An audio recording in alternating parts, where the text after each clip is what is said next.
It was a chilly autumn evening in the countryside of Dorset. The sun had just dipped below the horizon, painting the sky with fading streaks of orange and purple. Anna, a 26-year-old teacher, was walking home from the village library, her scarf wrapped tightly around her neck. The narrow road was quiet except for the soft crunch of fallen leaves beneath her boots. As she passed an old lamppost near the bend of the road, something caught her eye, a small figure, trembling slightly in the growing darkness. It was a barn owl, its white feathers dulled and ruffled, and one wing drooping unnaturally. The bird swayed unsteadily on its feet, clearly unable to fly. Without hesitation, Anna approached slowly, her voice soft and steady. "It's okay," she whispered, pulling off her scarf and gently wrapping it around the frightened creature. The owl did not resist. She carried it home in her arms, heart pounding not from fear, but from concern.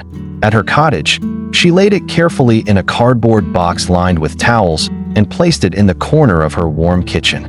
That night, she stayed up late, researching online about how to care for an injured owl.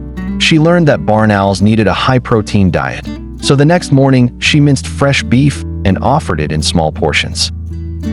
Every day after work, Anna would return to find the owl blinking at her from its box, a quiet companion in her otherwise solitary home. She named it Whisper, for its silent presence and the hush that seemed to fill the room whenever it was near.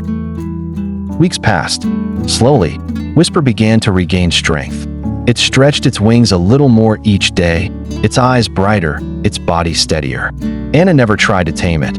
She knew wild things were not meant to be caged. But a quiet understanding grew between them, built not on words, but on care, patience, and the shared solitude of evening hours. When the vet confirmed that Whisper was healthy enough to return to the wild, Anna didn't hesitate.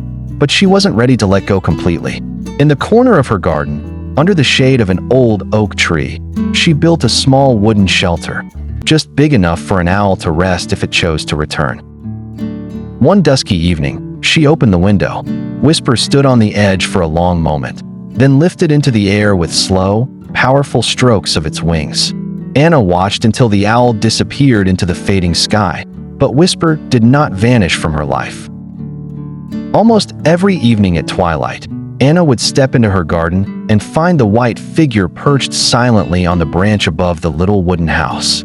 Sometimes it stayed only a few minutes, sometimes longer. It never came closer, and Anna never called. Yet its presence spoke more than words could ever say.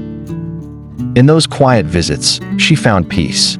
In the owl's return, she found comfort. And in the bond they had formed, wordless, wild, and free, she discovered something gentle and enduring. A reminder that kindness, once given, never truly fades.